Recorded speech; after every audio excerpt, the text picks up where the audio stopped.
Hello बच्चों, let's read this question. So this question says, a circular coil of radius 20 centimeter and 20 tons of wire is mounted vertically with its plane in magnetic meridian. Okay, plane किसमें उसका circular coil का आपका magnetic meridian में है. Okay, vertically हमने mount किया. A small magnetic needle free to rotate about its vertical axis is placed in the center of the coil. Okay, needle आपकी rotate कर रही है. It is deflected through 45 degree when a current passes through the coil and in equilibrium. Okay, क्या लिखा आपका horizontal component of earth का field, आपका earth के field का horizontal component given है. The current in the coil is okay. A option is 17 by 10 pi ampere. B option is 6 ampere. C option is 6 into 10 to the power minus 3 ampere. D option is 3 by 50 ampere. Okay, तो चलिए बच्चों, अब हम इस question को start करते हैं. तो देखिए बच्चों, इस क्वेश्चन का की कॉन्सेप्ट आप क्या लिख सकते हैं. The key concept of this question, इस क्वेश्चन में आपको क्या फाइंड आउट करना है.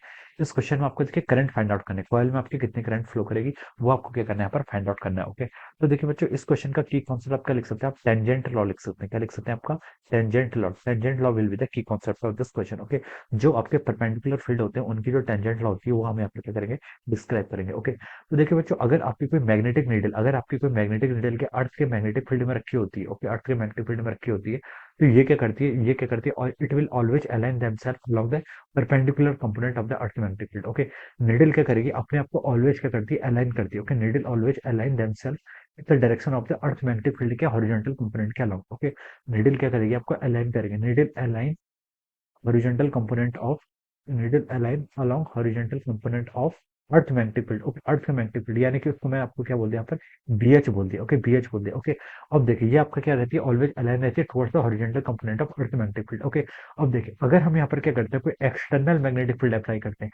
अगर आपका कोई एक्सटर्नल मैग्नेटिक फील्ड बी क्या होता है, अप्लाई होता है, तब क्या करती है, तब ये निडल क्या करती है, अपनी डिफ्लेक्ट करती है. तब this needle will got deflect. ये निडल क्या करेगी, अपनी डिफ्लेक्ट करेगी. ओके, और जो इनके बीच का रिलेशन होता है, बी क्या आपका, B is the magnitude of the external magnetic field. ये किसके इक्वल होगा, का B is equal to over B H tan theta. B H के आपका horizontal component of earth magnetic field. Okay, तो इनके बीच का जो रिलेशन होता है इसे हम क्या बोलते हैं, B is equal to over B H tan of theta. Okay, तो ये क्या कहलाते हैं, this is called tangent law of perpendicular. इसे क्या बोलते हैं, हम टेंजेंट लॉ ऑफ परपेंडिकुलर बोलते हैं. ओके, अब देखें यहाँ पर जो आपका क्वेश्चन, देखिए आपका जो एक्सटर्नल मैग्नेटिक फील्ड बी है, ये किस कारण आया, देखिए सर्कुलर कॉइल है, रोटेट कर रही है. ओके, और यहाँ पर इसमें लिखा है करंट फ्लो कर रही है. करंट फ्लो करेगी तो हमें पता है कि इसमें क्या होगा, फिर मैग्नेटिक फील्ड प्रोड्यूस होगा, that will be act like external magnetic field. Okay, अब देखिए सर्कुलर कॉइल के कारण जो आपका एक्सटर्नल मैग्नेटिक फील्ड होता है उसका कितना मैग्नीट्यूड होता है, सर्कुलर कॉइल के कारण अगर हम देखें उसका सेंटर पर मैग्नेटिक फील्ड होता है, इसमें लिखा है ना, ये स्मॉल मैग्नेटिक नीडल जो आपकी कहाँ पर सेंटर ऑफ द कॉइल पर प्लेस की. ओके, तो सेंटर पर मैग्नेटिक फील्ड कितना होगा आपका, mu naught I divided by 2 R. I is the current flowing through this coil. Okay,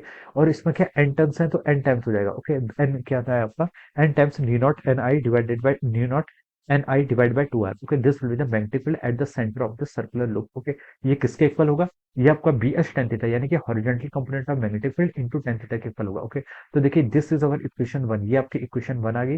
and this is our equation two. Equation two कहाँ से आई है, this is the magnetic field due to the circular coil. और जो आपका B है, और equation one from the horizontal component of earth magnetic field से आई है. ओके, अब देखिए इन दोनों इक्वेशंस को हम अगर हम इक्वेट कर लेते हैं तो हम क्या लिख सकते हैं, देखिए बी एच टेन थीटा, ये बी एच टेन थीटा आपके किसके इक्वल होगा, this should be equal to N times mu naught I divided by two R. ये दोनों इक्वल हो जाएंगे. ओके, अब देखिए यहाँ पे जो डिफ्लेक्शन है वो कितना दिया रखा है, it is deflected through 45 degree. Okay, तो टेन थीटा की वैल्यू आपकी 1045 की वैल्यू वन.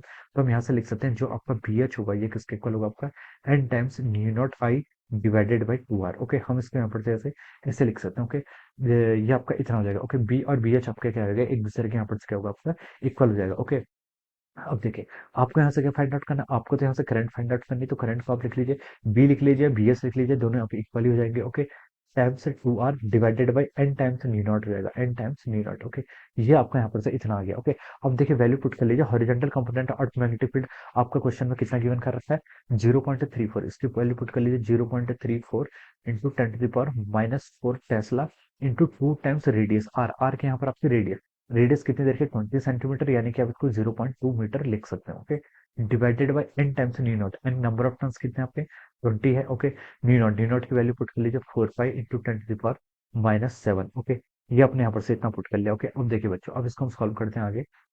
ये आपका देखिए कितना हो जाएगा आपका, इसको आप देखिए सॉल्व करेंगे तो ये आपका आ जाएगा. देखिए ये हो जाएगा आपका, चलिए इसको हम पूरा वैसे सॉल्व कर लेते हैं. यह होगा, देखिए न्यूमरेटर में आपका 0.34 इंटू, आप इसको कर लीजिए 0.4, 0.4 इंटू 10 to the power -4 को हम क्या लिख सकते हैं आपका 4 इंटू 10 to the power -5 लिख लीजिए। 10 to the power -7 देखिए नीचे हो जाएगा आपका 2 इंटू 10 to the power-6, ऊपर आएगा तो कितना हो जाएगा आपका 10 to the power 6 हो जाएगा, डिवाइडेड बाई 2 टाइम्स आपका कितना हो जाएगा यहाँ से आपका 4 पाई कर लीजिए। ओके, इस 2 से आपका इस 2 कैंसिल कर लीजिए। ओके, इस 2 से आपने इस 2 का आपको आंसर यहाँ पर ऐसे कैंसिल कर लिया। तो देखिए ये कितना बच गया आपका, ऊपर बच गया आपका 0.68, ओके। और यहाँ पर 10 to the power 1 आएगा तो इंटू 10 डिवाइडेड बाय कितना हो जाएगा यहाँ से आपका 4 पाई के इक्वल हो जाएगा। ओके, ये कितना हो गया आपका यहाँ से आपका, ये आपका 4 पाई के इक्वल हो गया। ओके, यस, ये आपका 4 पाई के इक्वल हो जाएगा। ओके, अब देखिए बच्चों, इसको हम क्या लिख सकते हैं, यहाँ से आपकी करंट की वैल्यू कितनी आ गई आपकी, ये आ गया आपका 6.8 डिवाइडेड बाय 4 पाई, कितना आ गया आपका 6.8 डिवाइडेड बाय 4 पाई। इसको क्या आपका लिख सकते हैं, देखिए ये हो जाएगा आपका 1.7 डिवाइड बाय पाई लिख लीजिए। ओके, तो ये आपका आंसर हो जाएगा। ओके, देखिए पाई के ऑप्शन में आपको फर्स्ट ऑप्शन दिया है, दोनों साइड 10 से मल्टीप्लाई करेंगे तो अब कितना हो जाएगा, ये हो जाएगा आपका 17 डिवाइडेड बाय 10 पाई। ओके, ये करंट है तो आपका एम्पियर में इसकी यूनिट हो जाएगी। Okay, so this will be the answer of this question। ये क्या हो जाएगा आपका 17/10 क्या हो जाएगा आपका, इस क्वेश्चन का आपका आंसर हो जाएगा। ओके, तो देखिए बच्चों ये किससे मैच कर रहा है, it is matching with the option A. ये आपका ऑप्शन ए से मैच कर रहा है, so we can say that option A will be the correct answer of this question. Option A क्या हो जाएगा, इस क्वेश्चन का आपका करेक्ट आंसर हो जाएगा। So I hope you all understood this concept. All the best and thank you so much.